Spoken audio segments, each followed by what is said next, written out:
Ibu kenal dengan para pemohon itu? Kenal? Ada hubungan keluarga, Tidak ada, hubungan pekerjaan apalagi ya? tidak ada. Ya. Nggak ada ya. Ibu bersedia sebelum diambil keterangannya untuk disumpah terlebih dahulu? Bersedia. Silakan Bu, berdiri satu langkah ke depan. Ini sebagai saksi ya?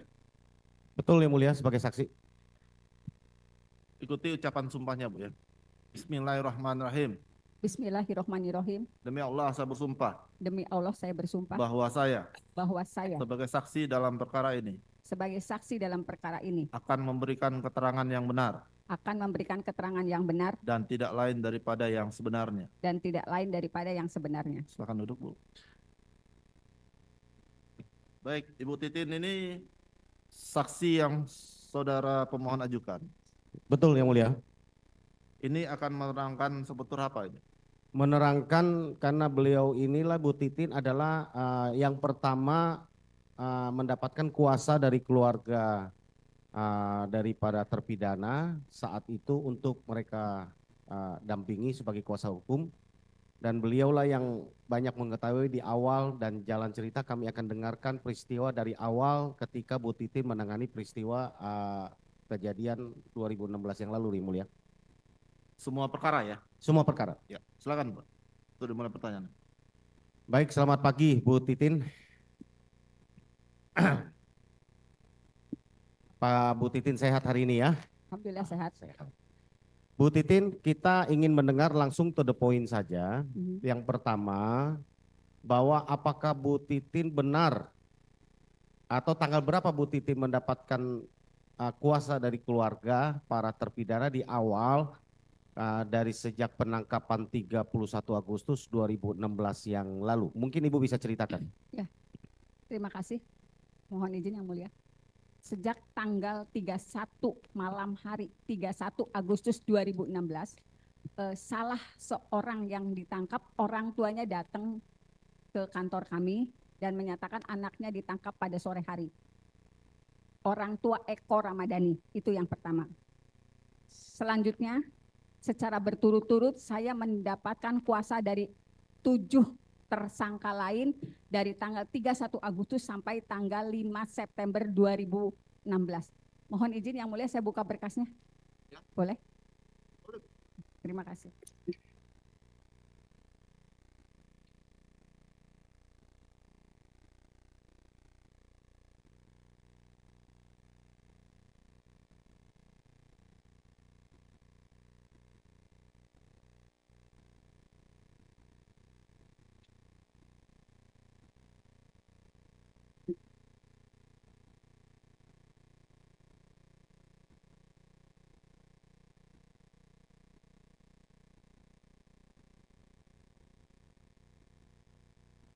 Enggak ada Bu ya? Kopernya di bawah.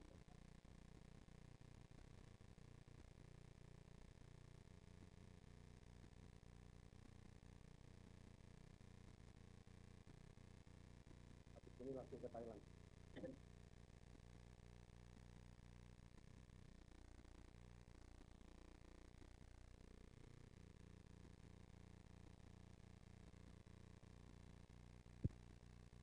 Ini surat-surat kuasa yang saya dapatkan dari orang tua. Silakan lihat.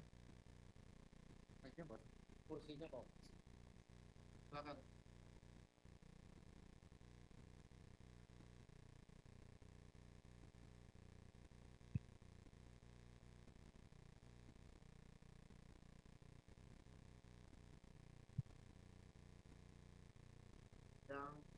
Yang pertama kali Eko.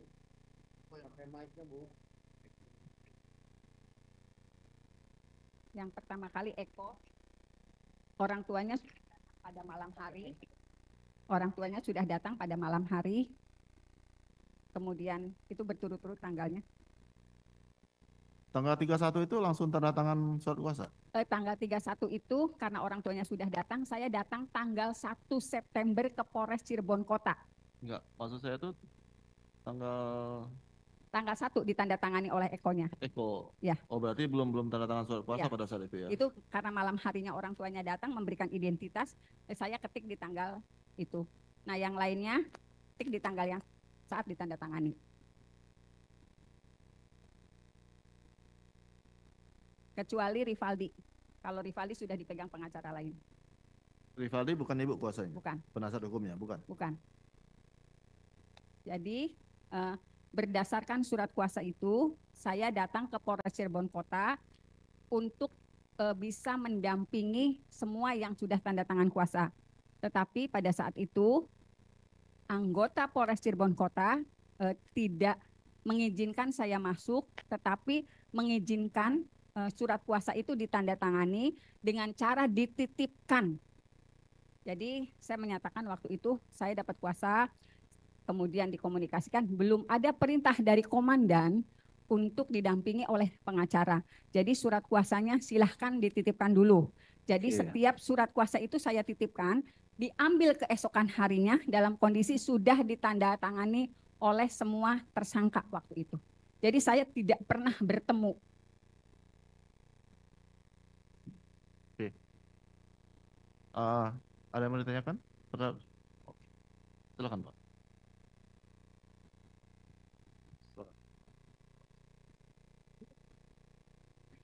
Saya tidak diizinkan bertemu dengan alasan belum mendapatkan perintah dari komandan untuk mempertemukan dengan kuasa hukum yang mendampingi.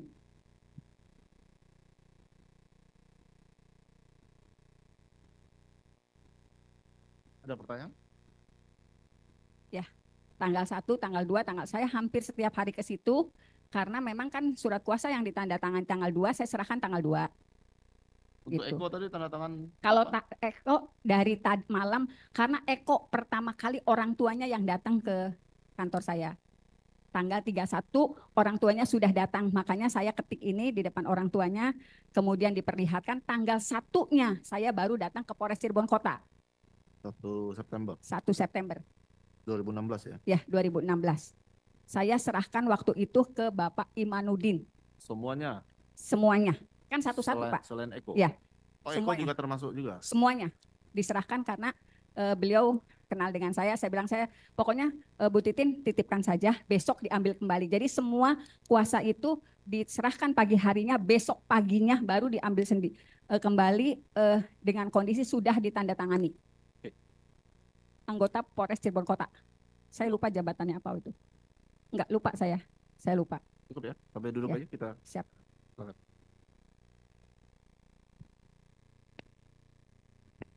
Baik, saudara saksi, saya lanjutkan. Setelah saudara saksi mendapatkan surat kuasa dari para terpidana, apakah saudara saksi dari tanggal 31 malam ya, Agustus ya, lalu baru tanggal 1, ya betul ya, 1 Septembernya, tanggal berapa saudara saksi berhasil bertemu dengan para pemberi kuasa? Terima kasih. Izin yang mulia. Ya. Jadi setelah mendapatkan seluruh kuasa, saya akan datang berturut-turut dari tanggal 1, tanggal 2, tanggal 3. Tetapi pada tanggal 2 sudah beredar foto-foto semua tersangka saat itu, semua yang ditangkap itu dalam kondisi babak belur. Tanggal 2 saya sudah mendapatkan foto-foto itu dari para keluarganya. Itu kan membuat kekhawatiran keluarga. Saya tetap datang ke Polres Cirebon Kota, saya memaksakan waktu itu kapan saya bisa mendampingi. Pas tanggal 3 saya ke sana, dikatakan kalau mereka sudah dititipkan ke Polda Jabar pada tanggal 3 September 2016.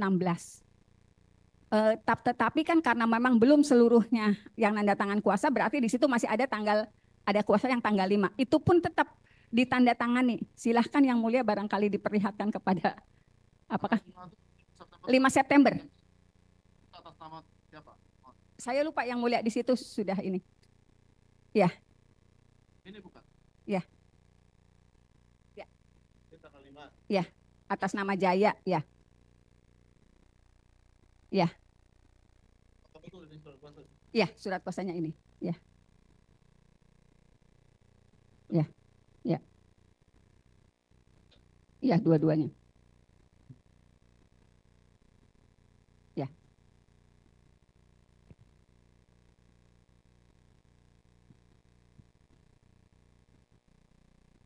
Karena kalau tidak salah memang ada 2 surat kuasa yang mulia kalau tidak salah.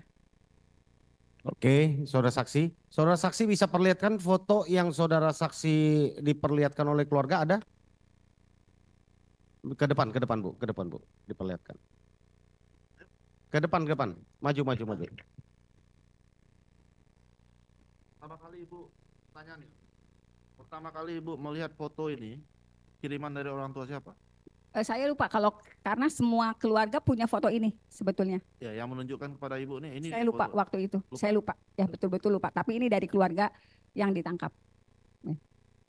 Ada pertanyaan? Ya. Ada.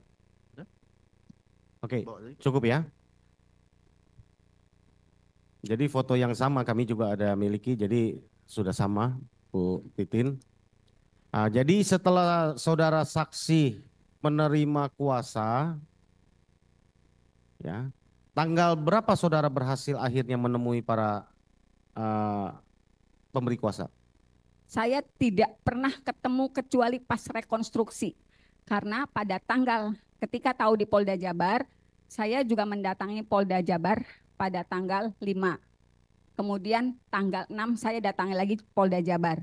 Nah, pada tanggal 7, karena informasinya semuanya sudah di Polda Jabar, saya mendatangi Polda Jabar pada tanggal 7 September 2016 bersama keluarga yang ditangkap.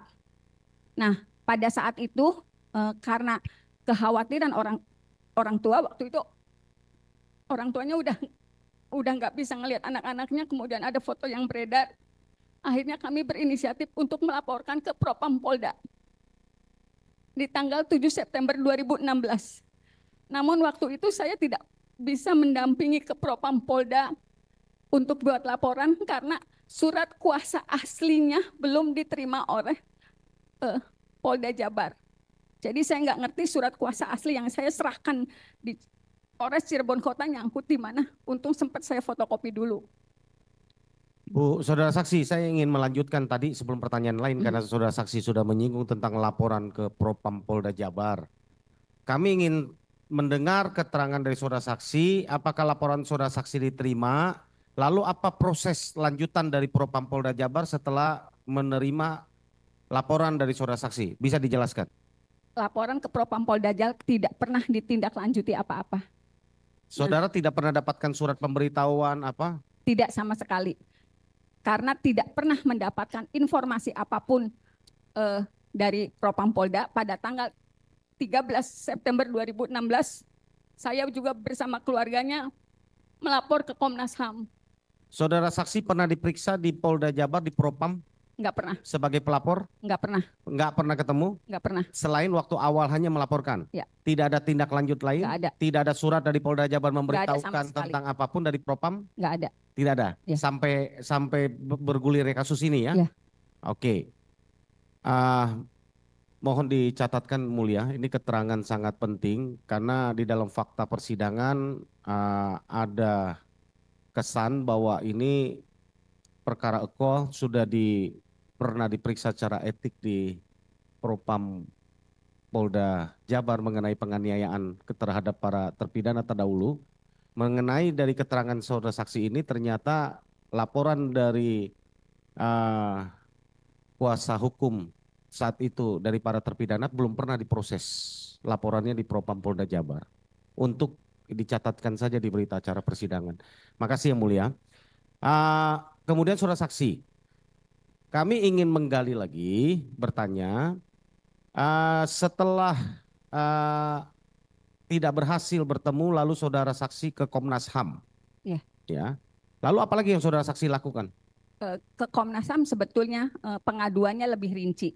Karena di situ dinyatakan kalau foto-foto ini juga dilampirkan ke Komnas HAM, kemudian juga di situ juga disebutkan ada Saka Tatal yang anak, kemudian juga disebutkan penangkapan yang tidak sesuai prosedur, semuanya disebutkan. Laporan pengaduannya arsipnya masih ada pada saya. Ada respon dari Komnas HAM?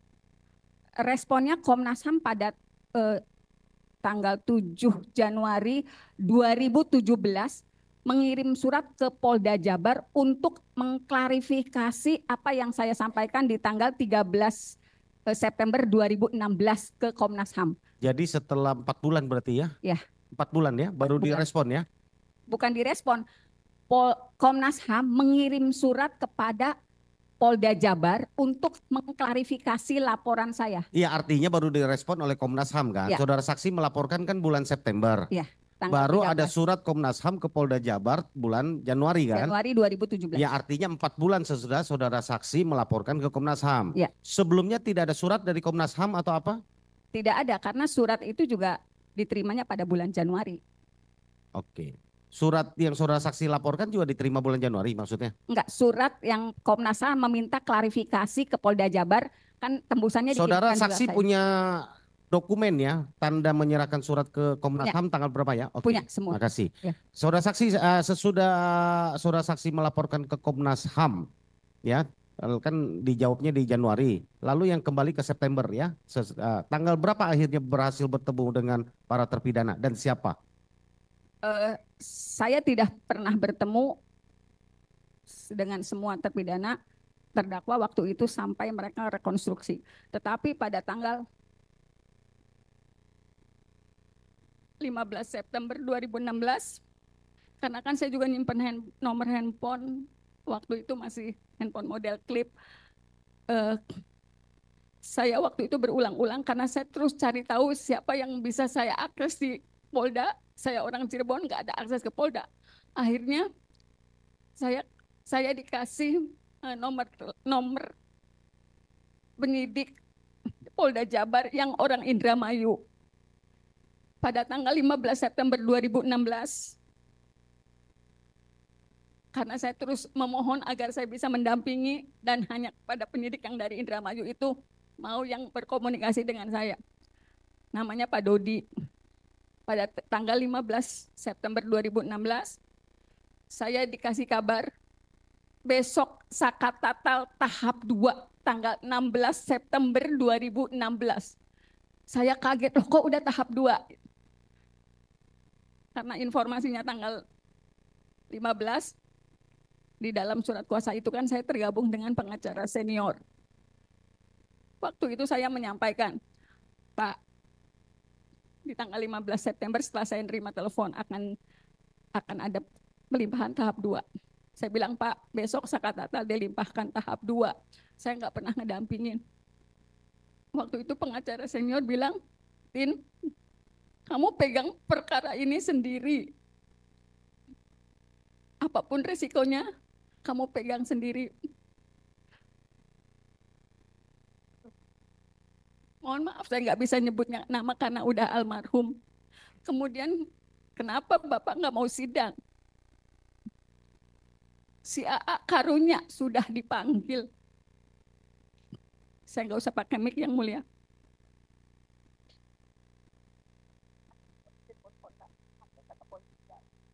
Jadi minta untuk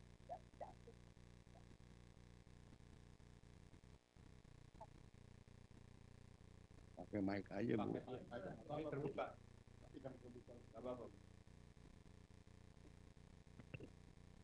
Jadi di tanggal 15 itu. Jawab. Maksudnya saya jawab tapi Ya kalau nggak, kalau ibu, kalau saya nggak mau jawab ya hak ibu. nggak apa-apa, saya jawab tadi tapi tidak. Oke. Kemudian pada tanggal 16 September itulah, 16 September 2016, saya baru bertemu dengan Sakatatal September 2016 dan kondisinya BAP itu sudah jadi. Karena saya juga syok ketika tanggal 15 saya mengkomunikasikan, saya halus jalan sendiri. Tanggal 16 ketika Sakatatal datang itu ketemunya di kejaksaan dalam kondisi BAP sudah jadi. Hanya nama saya yang dikosongkan. Saya juga susah berkomunikasi dengan Sakatatal saat itu. Saya masih melihat luka-lukanya. Cuman kan pandangan matanya dia kosong banget.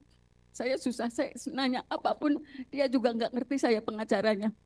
Padahal waktu itu ada kakaknya, ada Selis. Tapi jangankan dengan saya, yang orang luar. orang yang dia tidak kenal.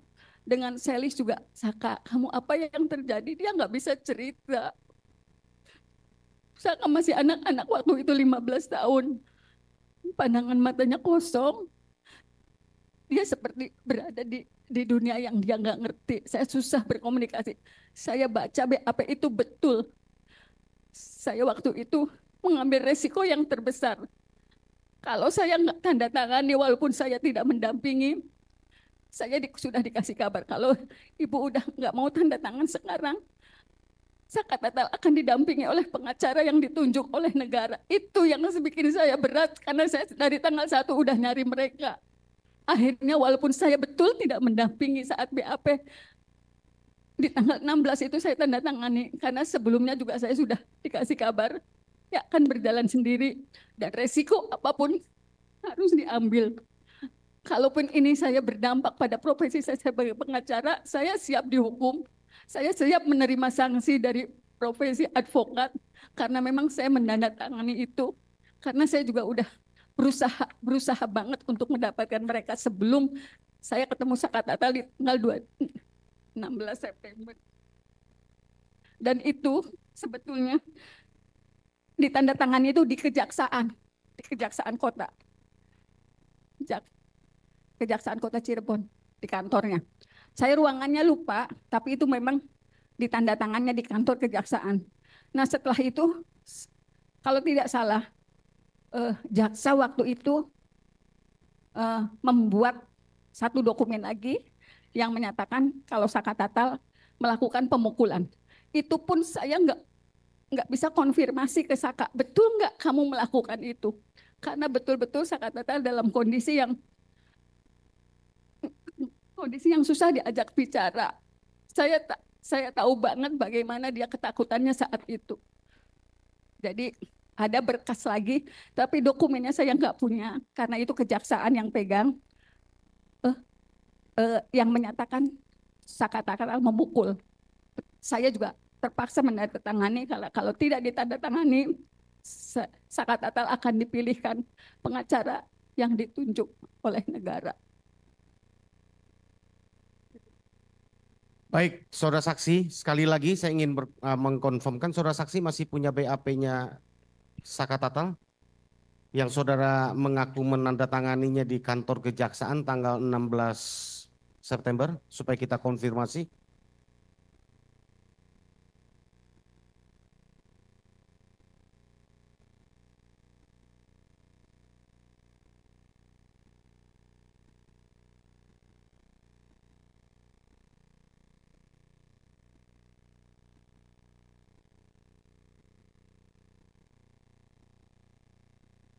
Ini yang penting mulia, karena di dalam berkas memang BAP ada tanda tangan dari saudara saksi sebagai penasihat hukum, tapi dalam keterangannya tadi saudara saksi mengaku tidak menandatangani selama pendampingan, tetapi dia menandatanganinya tanggal 16 September 2016. Karena itu salah satu alat kekeliruan dan kekhilafan yang kami ajukan dalam persidangan ini.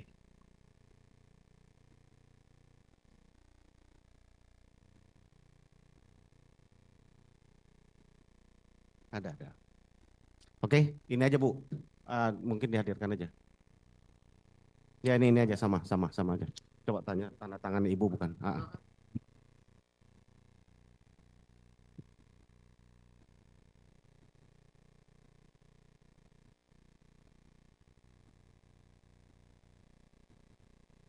Ya betul di tanda tangan saya. Ini sama tanda tangannya? Ya. Itu betul tanda tangan Ibu Ya. ya? Yang di berkas yang Ibu punya itu sama tanda tangannya? Tanda tangannya. Sama tanda tangannya. Di tanggal 16 September itu yang saya dapat suratnya ini yang mulia. Bukan P21. Itu 22 September ini. Ini bunyinya tanggal 13 September. Jadi surat yang saya dapatkan di tanggal 16 itu ini. P21-nya nggak saya dapat. Yang saya dapatkan ini. Tapi P21-nya nggak saya dapat. Ya, yang tanggal 16 tuh komunikasinya tahap 2, tapi surat yang diberikan ini. Ya. Pengantar ke tahap 2, tapi saya tanda tangannya tanggal 16 di Kejaksaan, tapi tertanggalnya saya dapatnya ini suratnya. Ya. Ya.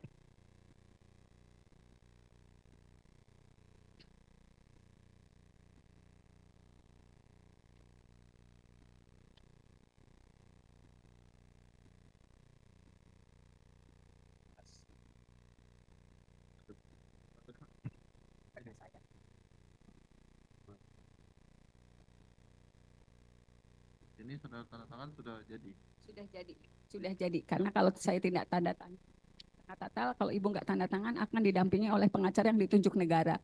Jadi saya memang tidak mendampingi saat diketiknya BAP Sakatatal. Ya. Ya. Ini BAP Sakatatal. Ya, BAP Sakatatal. Walaupun di sini ada tulisannya, tapi saya memang tidak mendampingi pada saat pengetikan. Jadi ini dibawa dari Polda Jabar ke Cirebon dalam kondisi sudah jadi, tinggal tanda tangan saya. Ada pertanyaan termohon terkait surat ini? Cukup ya? Ya. Berarti semua surat tanda tangan di tanggal 16. Ya, tanggal 16 dengan informasi dari anggota Polda yang menyatakan ini tahap 2. Iya, tanggal 16 tahap 2. Karena ditandatangannya di ruangan Kejaksaan. Cuman saya lupa ruangan apanya. Ini saya kembalikan lagi surat kuasa sama surat yang tadi baru ditunjukkan. Silakan Bu, duduk. Pak, duduk. Oke. Saudara saksi. Jadi yang di BAP tadi itu betul tanda tangan saudara ya, saksi ya? Ya, Di betul. BAP ya? Ya. Dan saudara saksi menandatanganinya bukan saat pendampingan di Polres Kota Cirebon ataupun di Polda Jabar ya? Bukan. Tetapi di Kejaksaan pada saat tahap 2. Kejaksaan mana jelasnya? Kejaksaan Kota Cirebon. Kota Cirebon, Ya. tahap 2 ya? Tahap 2. Oke. Saudara saksi, berapa BAP yang saudara tanda tangani? Hanya untuk tersangka Sakatatal atau dengan terpidana lain? Hanya Sakatatal saat itu. Hanya Sakatatal Ya. saat itu. Saudara saksi bertemu dengan Sakatatal saat itu? Waktu tahap 2? Bertemu. Ketemu. Bagaimana keadaannya?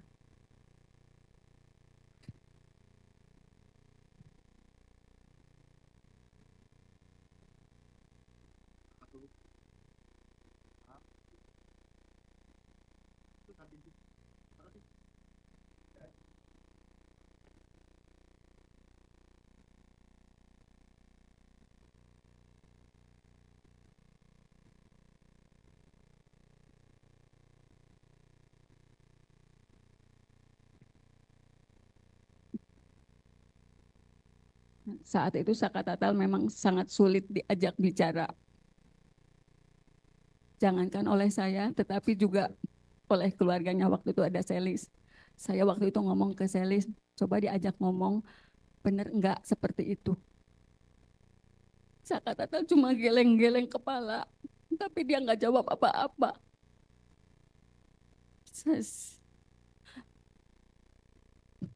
Dia juga masih kelihatan ada bekas luka-luka, bekas sundutan rokok di mukanya. Dan ketika komunikasi juga kita tidak dibiarkan, misalnya saya dengan Sakatatal dengan keluarganya enggak, selalu ada yang mendampingi dari pihak kepolisian. Cuman saya nggak bisa sebutkan karena saya juga lupa. Jadi memang kondisinya betul-betul sangat kelihatan shock.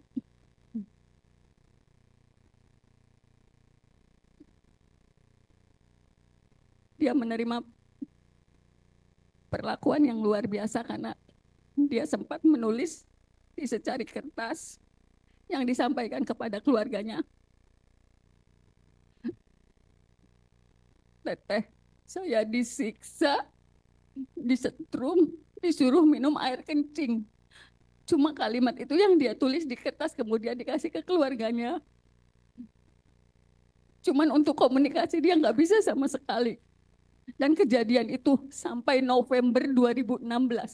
Kak Natal masih susah diajak ngomong ketika sudah di rutan juga.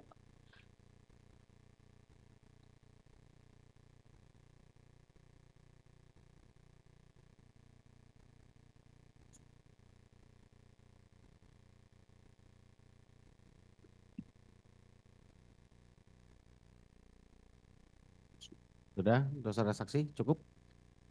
Kami ingin mengetahui tersangka yang lain di awal kan para keluarganya memberikan kuasa kepada saudara saksi selain Saka Tatal. Apakah yang lain itu saudara saksi berhasil menemui dan kapan berhasil menemuinya? Dan apakah masih saudara saksi menjadi kuasa hukumnya untuk selanjutnya? Kecuali Saka Tatal, saya yang lainnya tidak pernah menemui. Karena memang tidak pernah diizinkan untuk masuk ke Polda Jabar. Tetapi pada saat rekonstruksi, yang 5 orang itu sudah didampingi oleh kuasa hukum yang berada di Bandung, Pak Jody Nainggolan.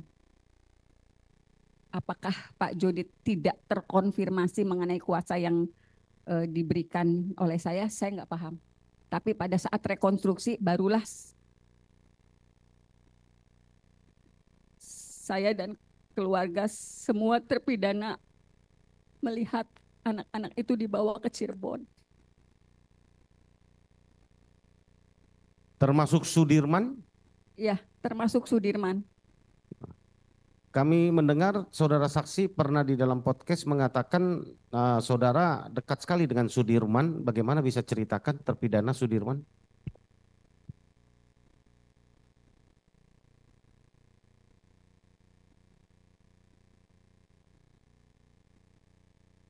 Ditenangkan dulu, Bu.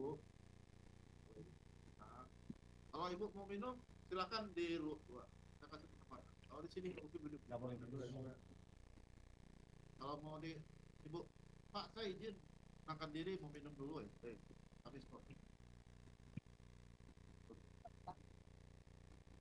Bisa lanjut. Angkat dulu. Pak Ibu merasa jawabnya. Saya mengenal keluarga Sudirman bukan hanya dengan Sudirman, juga keluarganya. Karena ketika saya pegang kuasa, saya cari tahu bagaimana latar belakangnya, bagaimana prototip keluarganya, bagaimana karakter mereka secara keseluruhan. Pada saat itu yang saya lihat, ibu dan ayahnya Sudirman, mohon maaf, bukan orang yang pandai berkomunikasi. Ketika saya datang untuk mencari tahu bagaimana karakter yang ada, cuma mereka nangis karena mereka meyakini Sudirman adalah anak yang baik. Saya juga terinformasi kalau Sudirman, kalau mereka sih bilangnya idiot. Jadi Sudirman tuh gampang disuruh-suruh orang.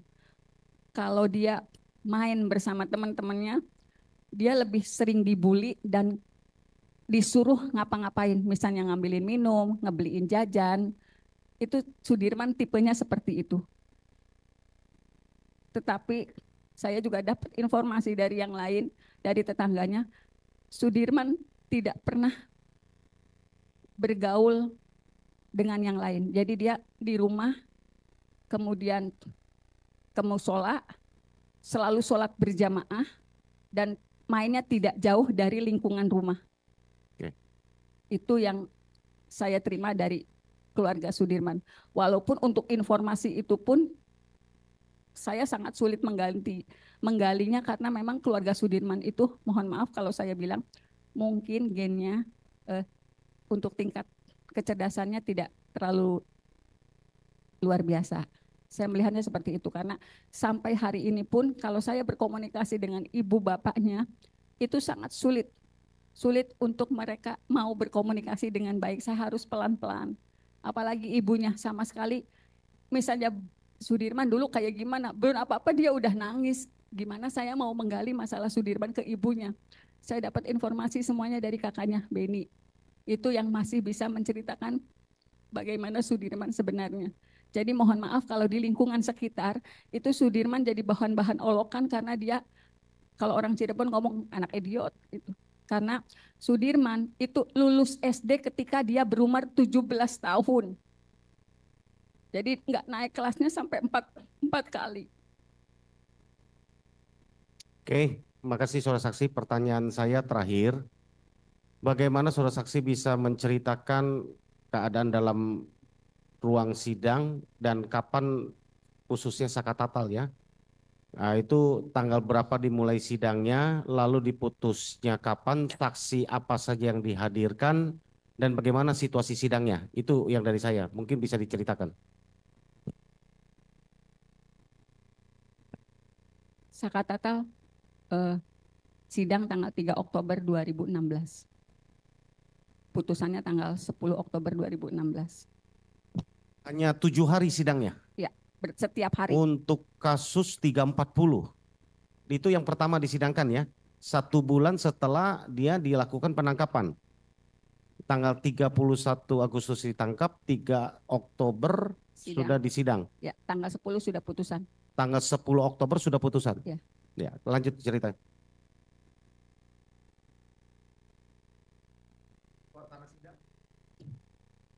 Sidang untuk Sakatatal memang tertutup, dihadiri oleh 3 orang majelis karena dia sidang anak.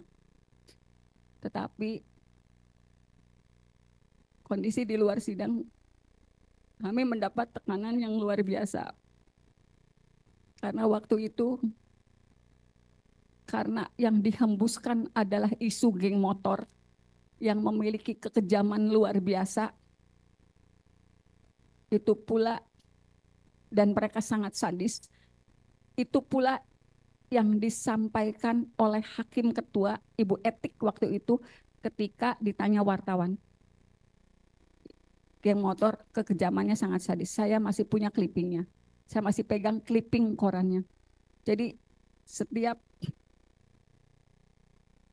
Sakatatal dibawa ke ruang sidang menuju lorong, jangankan Saka, saya juga mendapatkan perlakuan yang luar biasa. Saya sempat diludahi karena dianggap membela pembunuh. Bahkan ada anggota dewan namanya Pak Jafarudin yang langsung memimpin sidang. Dengan suara keras dia menyatakan, nanti anaknya pengacara juga mengalami nasib serupa seperti Vina. Mobil saya juga sempat digoyang-goyang. Walaupun saya berusaha parkir agak jauh.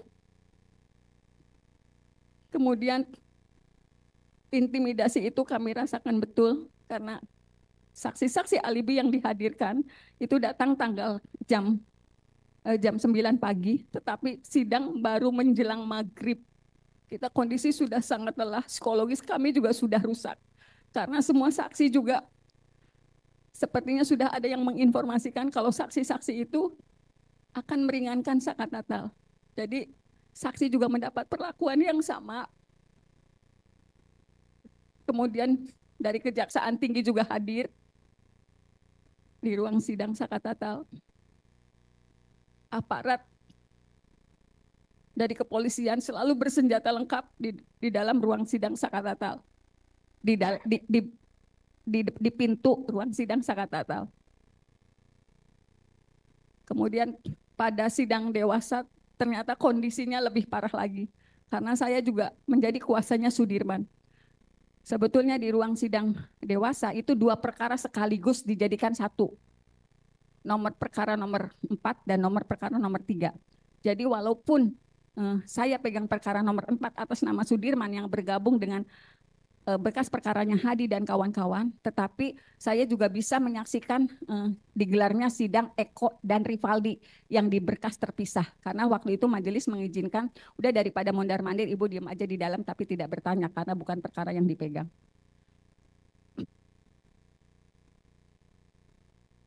Kalau dalam sidang TK hari ini, jaksa selalu menanyakan apakah ada penganiayaan, pemukulan oleh hakim dan jaksa.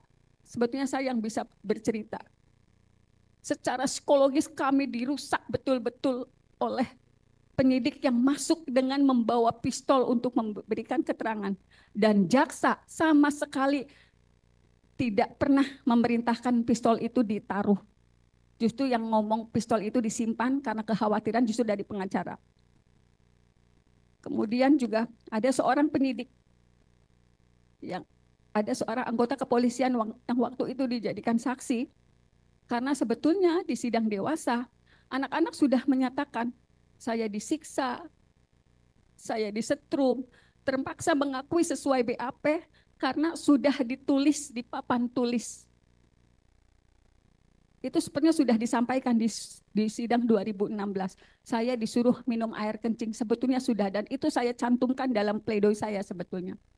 Tetapi semua diabaikan oleh majelis. Kemudian juga ada seorang, saya lupa namanya, dia masuk, mohon maaf, kalau waktu itu kami melihatnya dia dalam kondisi yang tidak stabil. Karena ketika diminta menjadi saksi marah-marah, kemudian ketika dikonfirmasi apakah betul orang ini yang melakukan saksi yang melakukan pemukulan, waktu itu saya ingat betul Eko yang mengangguk. Iya betul, Bapak ini yang mukul saya. Tetapi saat itu saksi dari kepolisian bangun dengan menarik kursi, kemudian ketika keluar dari ruang sidang, sebelum keluar dari sidang, dia berbalik, terus menunjukkan tangan seperti pistol ke Eko di depan majelis, di depan jaksa, kemudian keluar dan membanting pintu.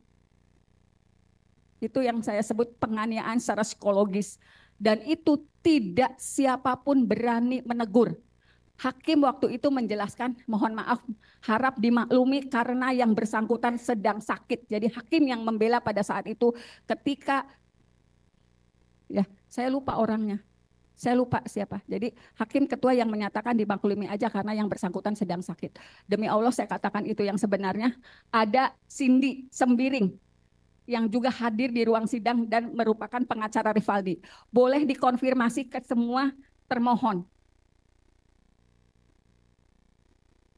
Siap, pemohon. Saya lupa yang mulia, saya lupa. Atas perkara yang nomor 4 dan nomor 3. Karena kan sidangnya sebenarnya jadi satu. Ya? Enggak, perkara nomor 4 dulu, ketika sudah selesai perkara nomor 3. Nah saya tuh walaupun perkara nomor 3 saya tidak keluar dari ruang sidang gitu. Yang perkara nomor 3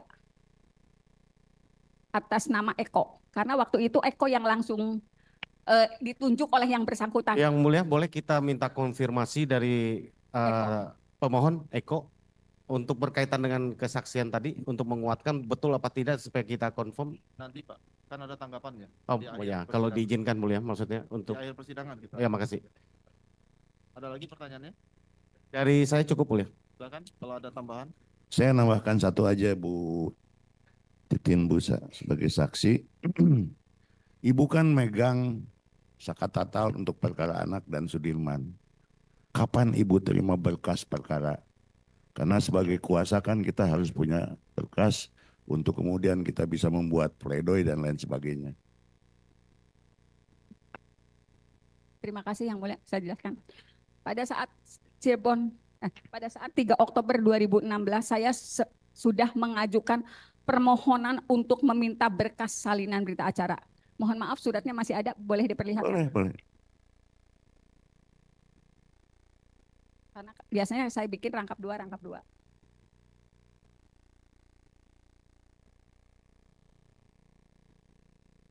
3 Oktober pada sidang.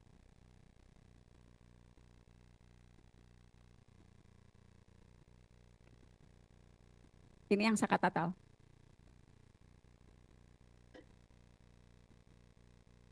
Ini permohonan untuk berkas perkara sakat tatal. Ya, di pengadilan. Saya ajukan ke majelis ya, di ruang sidang.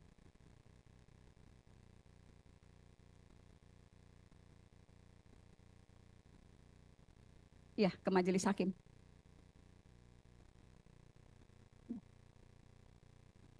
Ya, sidang pertama. 3 Itu tanggal 3 Oktober 2000. waktu pertama kali sidang ya? Tetapi saya tidak diberikan, dan waktu itu panitera hanya memberikan 2 BAP atas nama Dede dan Aep. Selebihnya saya tidak terima apapun berkas Sakatatal yang harus saya perdebatkan di persidangan. Mohon maaf, ini berkas yang diberikan panitera.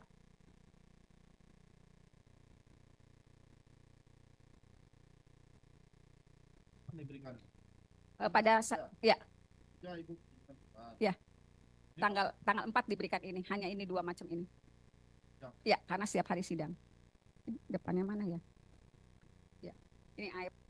Hanya 2 ini yang diberikan. Dengan alasan waktu itu belum selesai dijilid. BAP, Dede dan Aep.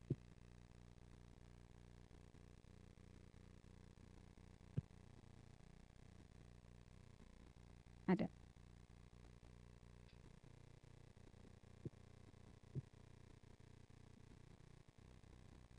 Ada. Yang di saya ada. Ini yang di Sakatatal.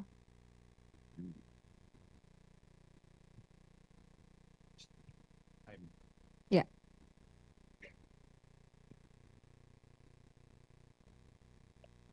Ada lagi yang mau ditunjukkan? Ada. Enggak, yang selain yang tadi masih ada yang ditunjukkan lagi? Iya masih. Jadi yang Ibu terima itu berkas dari perkara yang lain kan? Bukan. Ini berkas ini yang tebal itu diberikan pada saat Kan yang sidang saya itu. tanya, kan Ibu mohonkan kepada majelis untuk insahel lah istilahnya gitu loh, berkas-berkas. Umumnya kan langsung ya silakan dengan panitera biasanya gitu ya. Nah yang Ibu terima kan kemudian diberikan oleh panitera itu berkas itu. Bukan, nggak diberikan. Yang diberikan hanya 2 ini, BAP Iya. Dede dan Aep. BAP Iya. Dede dan Aep. Iya, itu kan bukan berkasnya, Iya. bukan kan? Berkas yang di perkara lain kan? Enggak, kan keterangan Dede dan Aep Jadi hanya itu yang Ibu hanya, dapat. ya, diberinya hanya BAP-nya Dede dan Aep. Apa Ibu nggak minta lagi? Saya sudah ini, tapi memang belum selesai dijilid. Karena kan sidang juga cepat katanya, nanti juga diberikan belum, setelah itu. belum selesai dijilid tapi udah di sidang. Sidang. Ya. Agak kurang paham saya. Tapi oke lah. Ya. Alasannya belum selesai dijilid.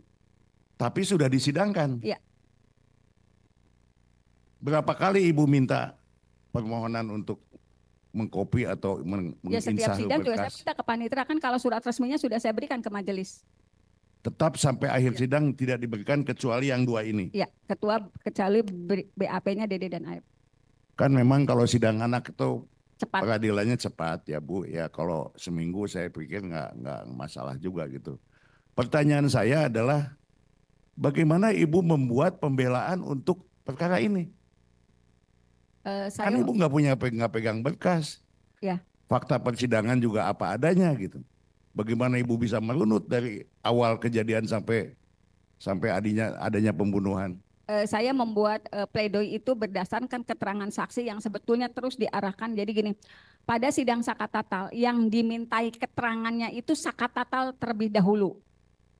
Keterangan terdakwa terlebih dahulu, kemudian keterangan saksi belakangan, saksi alibinya belakangan.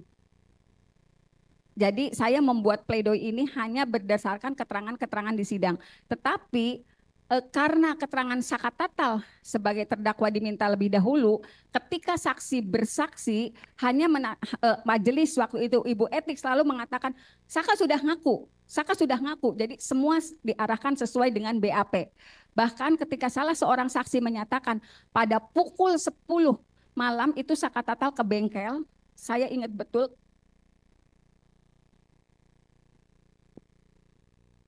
Karena itu juga termemori sampai hari ini dengan kerasnya ketika saksi menyatakan pada jam 10 tanggal 2 kami tuh lewat ke flyover Talun mau ke bengkel. Tetapi karena di situ ada rame-rame, ada polisi, mereka mengira razia. Sebelum selesai menjelaskan, ketua majelis waktu itu menyatakan, mana ada bengkel buka pukul 10 malam. Jadi semua keterangan saksi yang disampaikan itu selalu diarahkan sesuai BAP ketika karena Sakatatal dulu yang dimintai keterangannya. Jadi pembelaan saya waktu itu hanya berdasarkan keterangan-keterangan saksi di persidangan walaupun ditolak seluruhnya.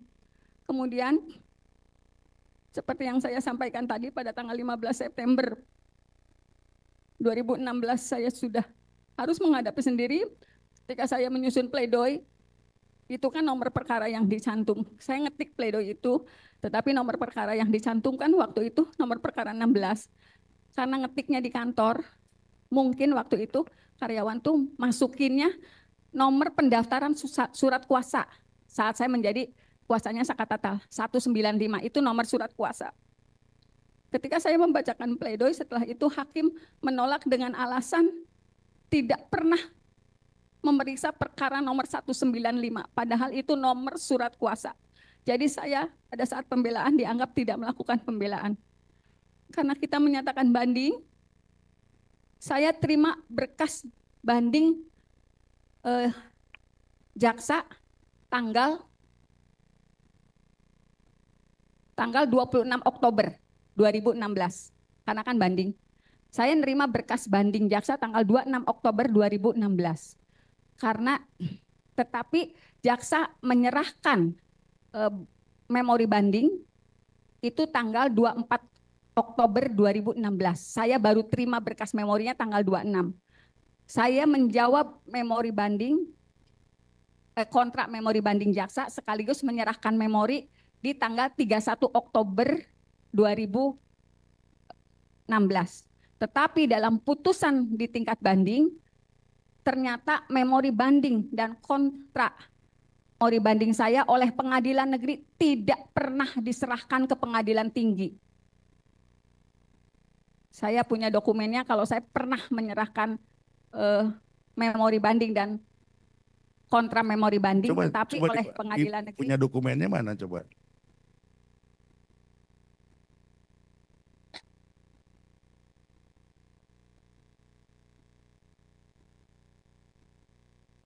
Ibu mengadakan banding masih dalam waktu 14 hari.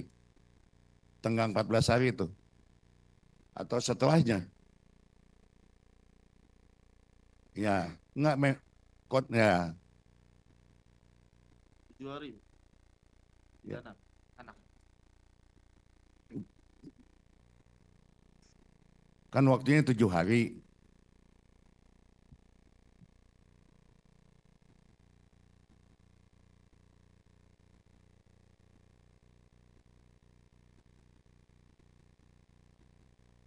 Pertanyaan saya masih dalam waktu tenggang 7 hari enggak?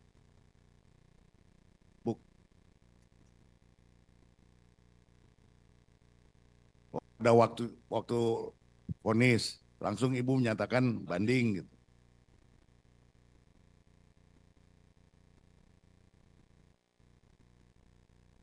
Ya nggak apa-apa itu mah. Ya coba lihat.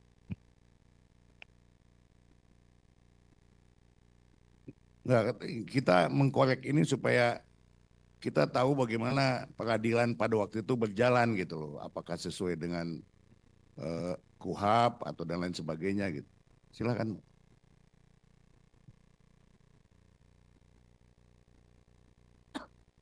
Ada enggak? Kalau nggak ada, dilanjutkan dengan pertanyaan berikutnya. Bu? Ada yang bisa membantu untuk mencarinya?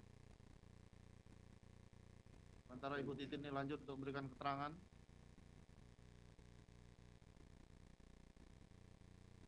Oh, nggak bisa. Yang penting buat kami adalah memori banding ibu sudah ada diterima oleh kejaksaan gitu. Oleh pengadilan.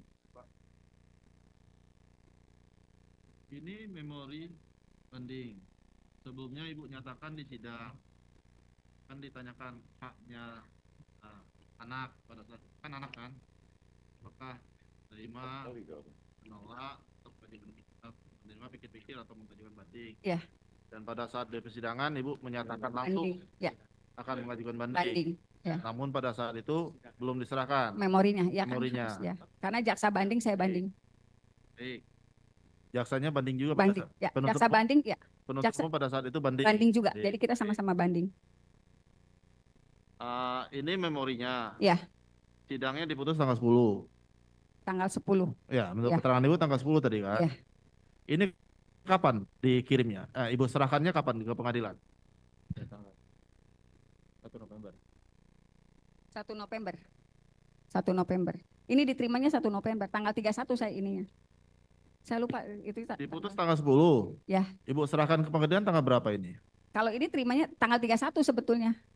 Cuman saya lupa, ini saya bikinnya tanggal 31, tapi berkasnya itu kan ada. Diterima pengadilan tanggal 1. Ya. Diserahkan tanggal 1 November ya. Ya. Terima pengadilan. Oke, ada yang mau ditanyakan pada saat ini? Memorinya? Izin Bu. Apa namanya? Sutrisno Sutrisno. Bardi.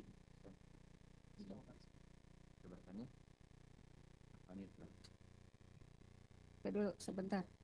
Tanggal berapa sih putusan? Ya. Ini kan banding. Iya. Ya banding. Cukup? Pak, mau lihat silakan. Bentar.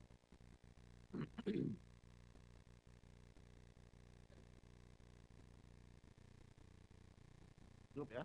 Silakan. Masih ada? Jadi terkonfirmasi ya Bu ya bahwa memori banding Ibu diterima di Ya. pengadilan. Tetapi putusan banding menyatakan Tidak Ibu pernah menerima. tidak memberikan memori banding. Ya. Begitu ya putusannya.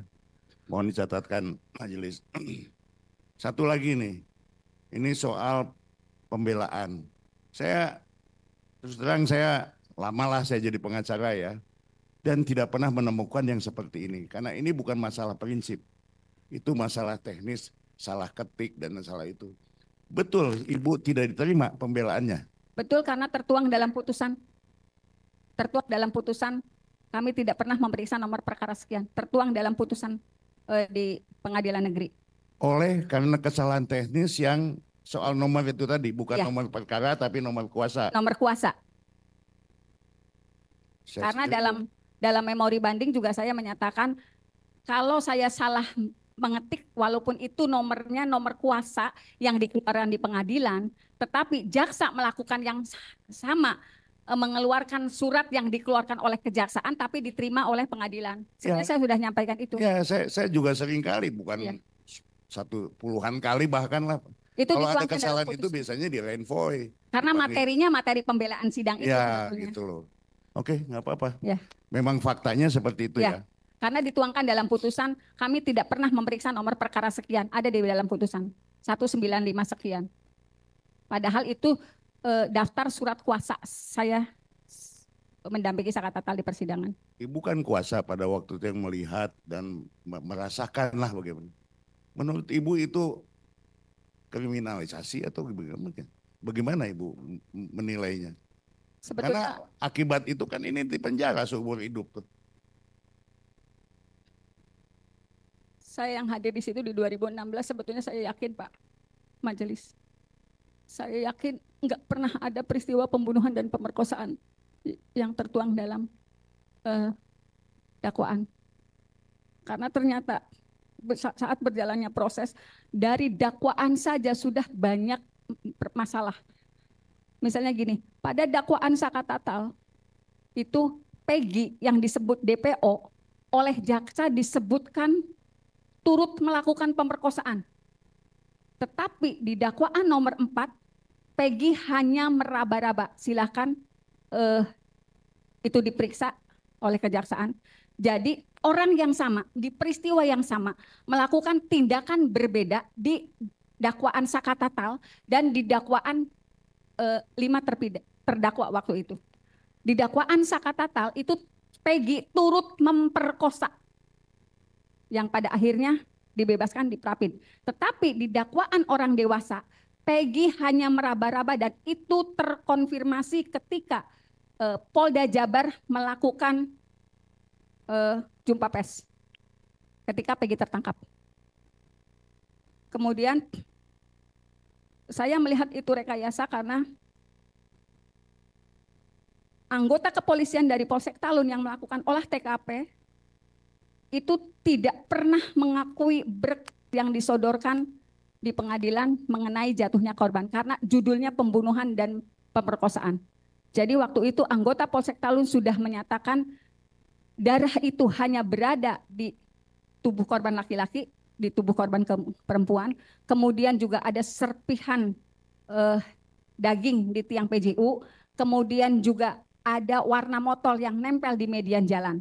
Jadi sudah disampaikan di persidangan. Dan mereka menolak sketsa yang disodorkan majelis. Apakah ini sketsa yang dibuat? Kami tidak pernah membuat sketsa itu. Sebetulnya sudah dijawab oleh anggota Polsek Talun yang menyatakan itu kecelakaan lalu lintas. Kemudian juga sebetulnya dari 2016 saya sudah mendapatkan informasi. Orang tua pelapor yang mengalami kecelakaan lalu lintas sudah mengajukan klaim asuransi diduga pada tanggal 27 Agustus 29 Agustus 2016. 27 kejadian, 28 dimakamkan, 29 Agustus 2016 saya mendapat informasi sebetulnya klaimnya diajukan. Kalau untuk waktu itu kan kecelakaan tunggal. Kalau untuk anggota TNI dan Polri, anggota keluarganya walaupun kecelakaan tunggal mendapatkan penggantian dari jasara harja. Nilainya hanya separuh. Dan sudah di ACC informasinya, silakan ini barangkali dari Kapolri sendiri yang harus menindaklanjuti. Informasinya cair 12,5 juta. Tapi karena pada tanggal 31 dini hari ada informasi mengenai kesurupan yang menyatakan ini adalah pembunuhan dan pemerkosaan, dan sebetulnya di sidang 2016 itu disampaikan oleh orang tua Vina. Sebetulnya saya nggak tahu masalahnya, saya taunya kecelakaan, tapi tiba-tiba ada yang kesurupan itu pembunuhan, pemerkosaan, terus saya dikasih tahu. Jadi gitu. Jadi berubahnya konstruksi kecelakaan itu setelah adanya rekaman kesurupannya Linda.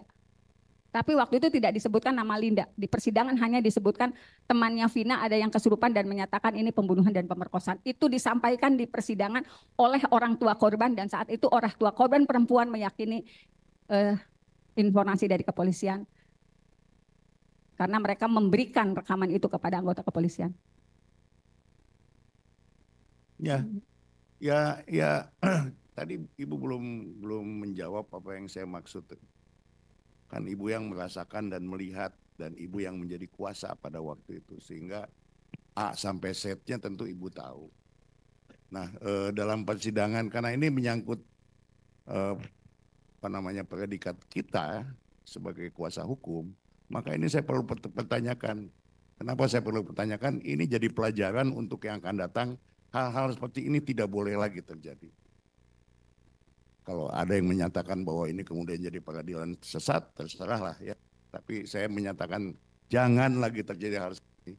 Masa dalam persidangan tidak diberikan berkas? Bagaimana mau bikin pembelaan? Apa gunanya Ibu ada di sana? Juga nggak ada gunanya juga, hanya melengkapi pasal aja bahwa didampingi. Itu faktanya bahwa kemudian Ibu menandatangani BAP di kejaksaan. Itu bagaimana ceritanya? Saya juga malu mendengarnya, Bu. Ya tapi udahlah, saya hanya memohon mudah-mudahan hal-hal seperti ini tidak terjadi lagi dan ke depan kita akan bisa lebih baik lagi. Terima kasih. Ya, yang mulia izin yang ringan-ringan saja yang mulia. Bu Titin kan memang menjadi kuasa hukum dari Sakatatal untuk perkara Sakatatal, dan kemudian kuasa hukum Sudirman untuk perkara nomor 4, dan tadi Ibu cerita bahwa Ibu juga hadir di perkara nomor 3. Ya. Oke. Pertanyaan saya, nih kalau bisa Ibu ingat-ingat supaya ini clear dan clean di dalam proses pengajuan PK ini, apakah termohon yang jaksa yang ada di sini ada yang terlibat tahun 2016? Lupa saya. Lupa. Udah. Enggak. Terus majelisnya berbeda? Berbeda. Berbeda. Oke, clear and clean. Karena beliau ini hadir di dalam 3 perkara untuk peristiwa yang sama. Hanya Ibu ini yang, hanya Bu saksi ini yang bisa menceritakan. Karena dia hadir di seluruh perkara. Ya, kasus peristiwa Eki dan Vina ini di split Tapi yang jelas bahwa Ibu hari ini tidak terintimidasi, Saya tidak terintimidasi, tidak ada perlakuan kasar ke Ibu hari ini. nggak ada. Terima kasih. Majelis, saya mau tanya satu hal saja. Saya ingin ketegasan Ibu Titin sebagai saksi. Ibu Titin tidak pernah mendampingi para tersangka pada saat penyidikan ya. Ibu Titin tidak pernah mendampingi pada saat dilakukan pemeriksaan terhadap para tersangka. Jadi sama sekali tidak pernah. Dan Ibu Titin sebagai saksi saat ini, yang dulu sebagai pengacara para tersangka, tidak pernah membaca BAP dari mereka? Waktu Saka Tatal kan sempat saya baca dulu. Ya, terus? Kan saya coba nanya, Saka kamu tapi dia kan nggak ngerti saya. Dia juga, ya itu pandangannya kosong, saya nggak bisa nanya banyak sama dia. Ini kamu betul enggak? Soalnya saya harus tanda tangan. Gitu. Tapi kan sebelumnya sudah diinformasikan kalau Ibu nggak mau tanda tangan, hari ini juga kami siapkan. Oke, pertanyaan saya, Ibu tidak pernah mendampingi, tidak pernah ikut dalam pemeriksaan, tapi Ibu baca BAP. Kemudian Ibu tanda tangan BAP itu. Kenapa itu Ibu lakukan? Kalau Ibu tidak pernah mendampingi, tidak pernah sebagai, ini ketegasan saja supaya ini masyarakat luas dinonton oleh live ini, supaya mereka tahu bahwa sesuai dengan keterangan beberapa saksi yang lalu, mereka juga diminta tanda tangan BAP yang sudah jadi. Berarti Ibu tanda tangan BAP yang sudah jadi. Clear ya? Terima kasih Majelis Hakim.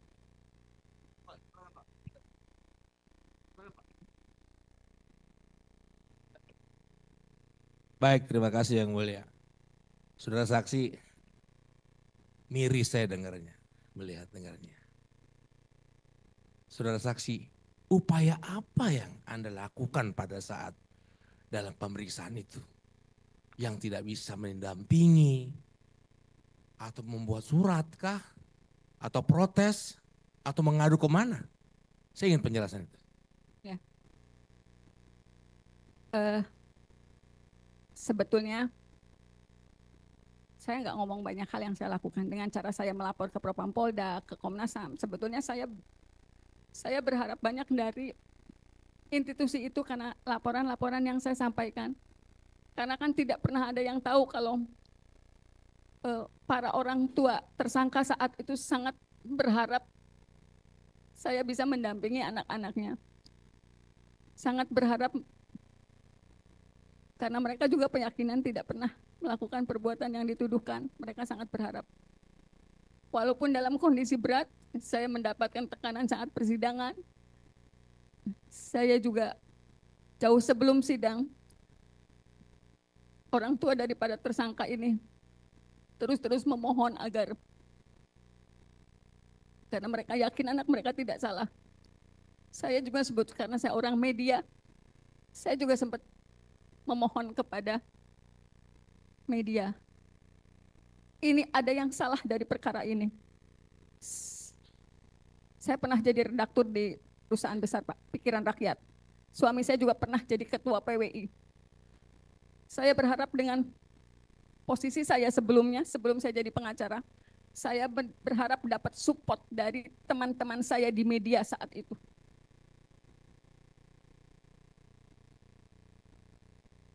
Di 2016, bulan Mei tanggal 19, bulan Mei. Ini saya lupa tanggal-tanggalnya. Ini koran-korannya. Semua saya selalu komunikasikan ini rekayasa.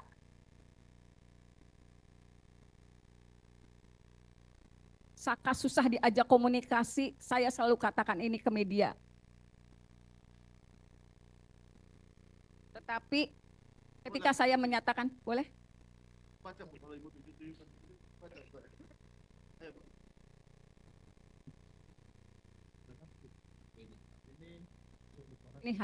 Ini hakim yang Ibu Etik menyatakan hakim geng motor sadis dan kejam. Jadi ketika saya ngomong rekayasa, media hanya membeli porsi segini dan tidak bisa dijadikan halaman satu. Ya, dia bicara saat ini. Gimana, Bu?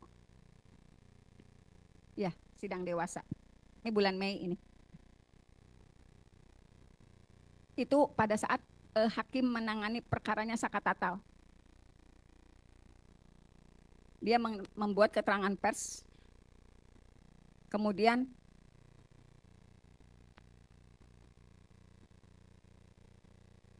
ya, jadi kalau misalnya karena memang sebetulnya ada instruksi untuk tidak memberikan porsi pada pengacara.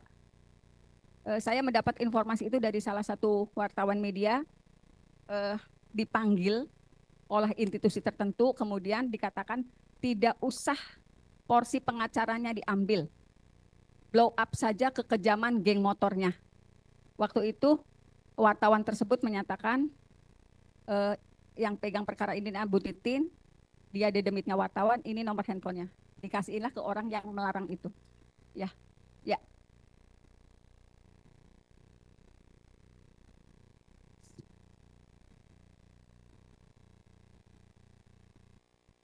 Dibacakan.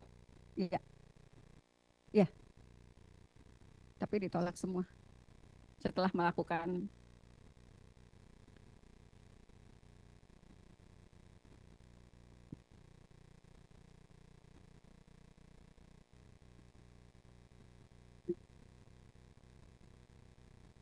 ini demo-demonya, Bu. Saya punya 115, itu cuman handphonenya nggak kebawa.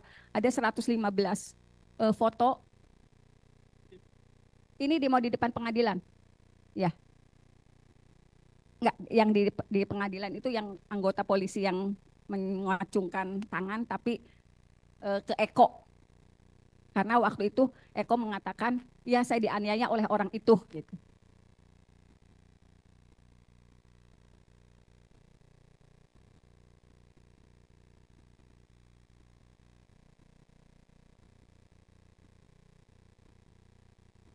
Enggak ada nanti jadiin.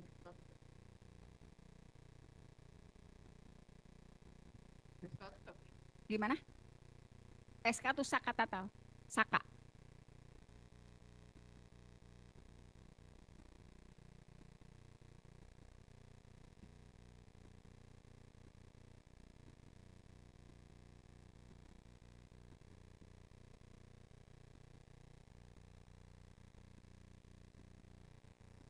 Beda. Ya. Beda-beda semua. Ini enggak semua ya, masih ada sih, cuman yang penting-pentingnya saya.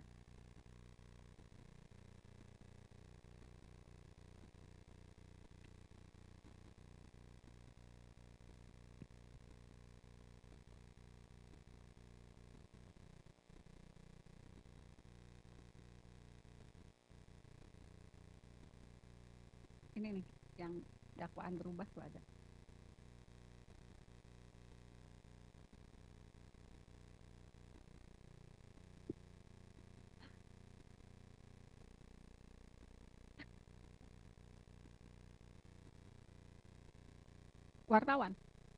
Wartawan. Bukan, saya hanya narasumber, yang bikinnya wartawan. Ini Andri wartawannya, ada nama inisialnya, karena saya kenal satu-satunya. Ini wartawan Radar, ya.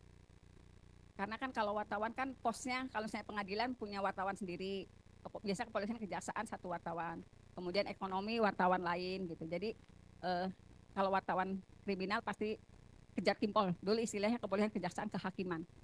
Jadi pasti punya wartawan sendiri, punya pos-posnya sendiri. Kita ngomongnya pos. Ini bukan saya yang bikin, ini wartawan yang bersangkutan. Ya, ya. Pas dakwaan pertama. Bukan, kalau dari BAP penganiayaan, kedakwaan 340. Ya. BAP-nya ya 170. Bukan. Dari BAP-nya 170, kedakwaannya 340. 340.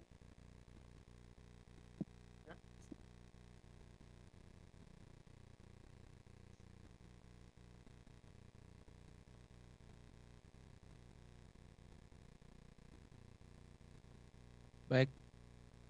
Jadi gimana Ibu sudah upaya Ibu Ya. cukup sudah penjelasannya? Ada lagi? Ya, karena gini, pada sidang kesaksian sakat Bentar. Nah, saya masih bertanyakan masih dalam proses penyidikan. Upaya apa yang Ibu lakukan tadi Ibu sudah jelaskan. Tadi Ya. Ibu sudah jelaskan ya. Mhm. Oke. Jadi yang saya mau tanya yang kedua, di dalam persidangan tersebut ya, Ibu kan selaku penasihat hukum sama kayak kami di sini, ya kan? Ibu mempunyai satu suatu pembelaan, pertanyaan. Apa yang Ibu lakukan pada persidangan itu waktu itu? Apa yang Ibu lakukan di situ dan suasananya seperti apa? Dan Ibu apa yang Ibu yang kira-kira Ibu itu ditekan atau tidak dalam persidangan? Kalau di sidang dewasa sebetulnya kan semua barang bukti yang disodorkan itu tidak pernah diakui oleh para terdakwa waktu itu. Tetapi pada sidang pemeriksaan dokter yang menerima Vina waktu itu, memang kan dia menyebut ada perdarahan. Sebetulnya saya juga nggak tahu, saya sempat nanya, itu yang disebut perdarahannya itu karena menstruasi atau bukan? Sebetulnya sudah saya tanyakan itu. Jadi untuk memastikan saya itu pengen punya keyakinan, tapi waktu itu oleh dokter yang bersangkutan bukan dijawabnya. Kemudian juga saya berusaha meyakinkan kalau para terdakwa itu tidak terlibat dalam perkara ini. Saya waktu itu memohonkan kepada majelis, saya bilang saya hafal betul daerah itu, ada antara 5 sampai 7 CCTV, itu saya ingat betul, saya nanya seperti itu di sidang tanggal 17 Februari 2017.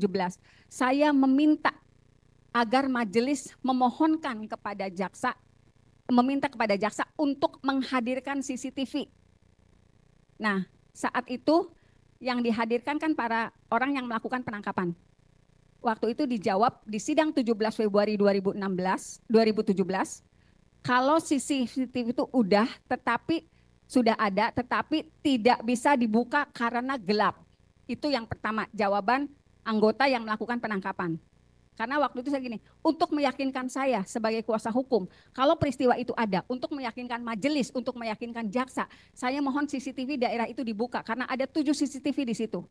Kemudian dijawab seperti itu oleh anggota yang dihadirkan sebagai saksi, Gugun Gumilar, dan karena waktu tanggal 17 Februari 2017 itu semua saksi yang melakukan penangkapan yang dihadirkan. Jadi saudara saksi sempat menyampaikan itu di persidangan. Ya, menyampaikan meminta rekaman CCTV dibuka. Yang pertama jawaban anggota kepolisian, CCTV tidak bisa dilihat karena gelap. Jadi saksi sebagai PH masih sempat memberikan, bukan saya meminta paksa. Ya. Gitu kan. Kemudian CCTV tidak bisa dibuka, jawaban anggota yang lainnya tidak bisa dibuka karena anggota Polres Cirebon tidak ada yang memiliki keahlian untuk membuka CCTV. Nah, Baik. Waktu itu juga saya memohonkan kepada majelis apakah bisa mendatangkan ahli untuk membuka CCTV. Baik, satu lagi. Dalam ruangan sidang, saudara saksi sebagai penasihat diintimidasi atau tidak? Karena gini, karena tadi saudara saksi mengatakan dijaga ketat, ada yang bersenjata, ya. Ada nggak saudara saksi diperlihatkan dipelototin oleh itu sih? Itu aja, silakan. Ya. Begini yang mulia, saya wartawan kepolisian, kejaksaan, kehakiman di Polres Sumber. Suami saya ketua PWI, wartawan kepolisian, kejaksaan di Polres Kota Cirebon. Jadi saya dengan suami sama-sama punya pekerjaan yang sama tapi beda pos liputan. Saya memang kenal dengan beberapa anggota tetapi kan tidak terlalu dekat.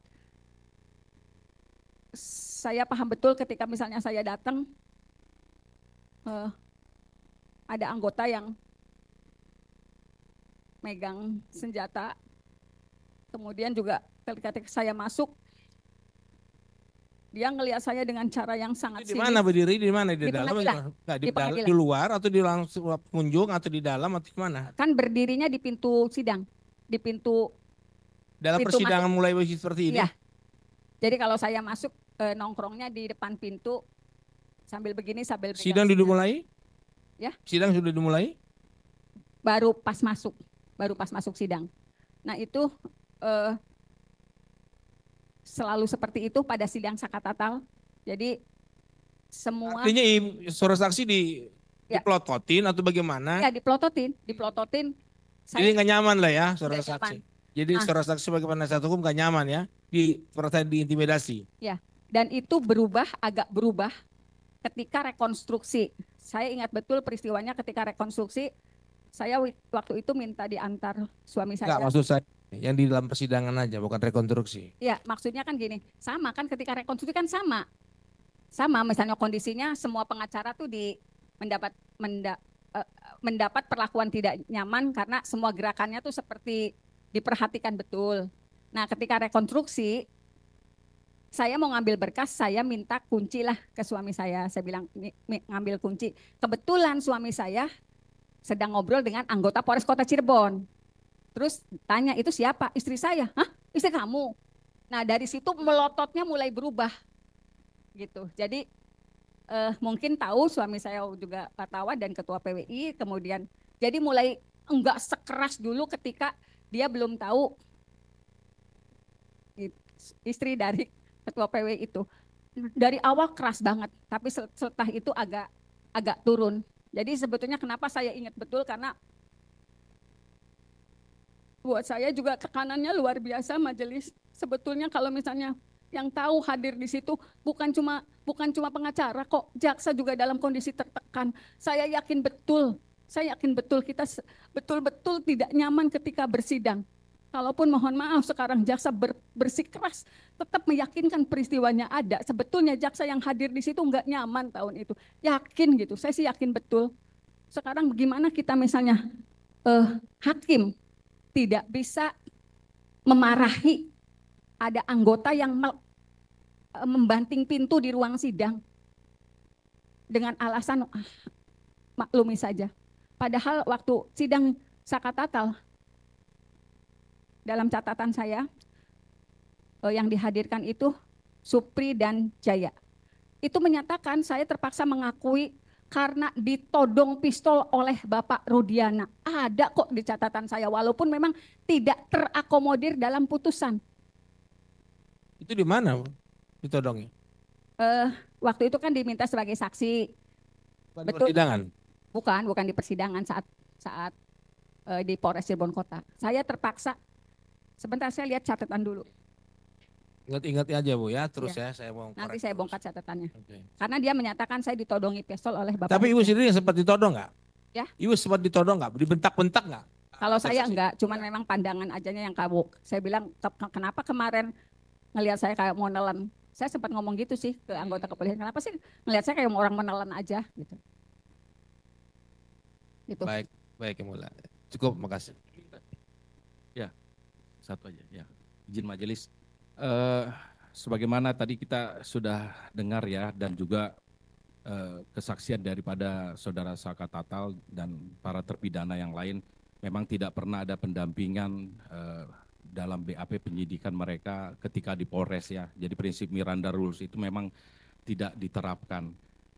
Nah, yang saya ingin ketahui penegasan lagi kapan saudara saksi itu sebenarnya mulai mendampingi saudara Sakatatal, karena Sakatatal pun menyampaikan sebenarnya dia nggak pernah tahu tuh, nggak pernah kenal siapa kuasa hukumnya. Coba saudara saksi jelaskan, mulai kapan itu? Pada hari pertama sidang. Oke. Ya, pada hari pertama sidang saya mendaftarkan kuasa kemudian mendampingi Sakatatal saat persidangan. Itu Sudah ditanyakan tadi. Ya. Ya, tapi lain. pada saat yang di kejaksaan itu katanya kan menandatangani. Yang menghubungi saudara saksi siapa? Bapak Dodi dari Polda Jabar. Ya, karena kan begini sebenarnya. Kalau penyerahan tahap 2 artinya semua berkas sudah lengkap, kan gitu. Ya, kalau ada yang masih kurang kan masih petunjuk sebenarnya kan. Nah, Ibu dihubungi oleh polisi.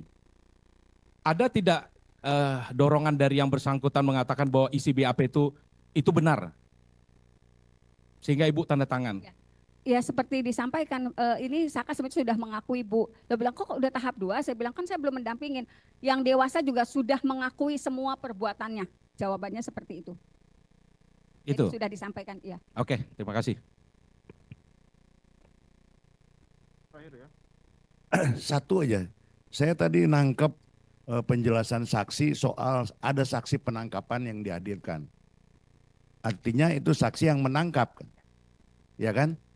Nah, kalau bandingkan dengan BAP-nya Rudiana, tidak ada itu penangkapan. Yang ada dia mengamankan. Tapi faktanya di persidangan dihadirkan saksi penangkapan yang namanya Gugun dan seterusnya. Begitu ya? Tolong catat. Prinsip sekali ini. Ibu pernah mengajukan gerasi untuk para terpidana? Saya tidak pernah mengajukan gerasi karena setelah mereka vonis memang tidak ada komunikasi lagi mengenai nasib mereka gitu. Ibu pernah mendapatkan informasi mereka pernah mengajukan gerasi? Tidak pernah. Di tahun 2024 itulah saya ditanyakan oleh wartawan, Ibu pernah ngajuin gerasi? Enggak, saya bilang. Oh, Nah, saya juga konfirmasi ke keluarganya apakah dulu pernah mengajukan gerasi, mereka juga tidak mengerti.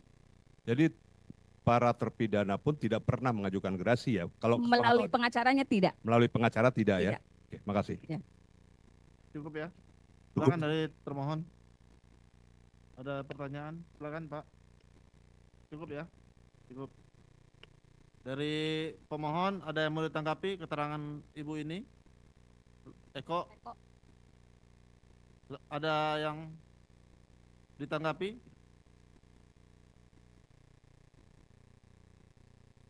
Benar adanya nodongan pistol itu, cuma pas Eko nunjuk iya betul itu orangnya, tapi pas ditodong Eko nggak lihat, pas nunduk Eko karena ketakutan. Peristiwa Terus itu ruangan memang ada ya? ruangan persidangan juga bukan di bawah, di atas. Iya. Yang mulia. Terus selesai jam 11 malam. Kalau yang tadi yang Betul Pak Argi. Saya ditodong pas penangkapan itu, ditodong pakai pistol, disuruh ngaku. Cukup ya tanggapannya? Iya. Ya, terima kasih Bu atas keterangannya dan kehadirannya. Terima kasih banyak. Pemeriksaannya sudah selesai. Bisa pulang atau bisa duduk di dalam.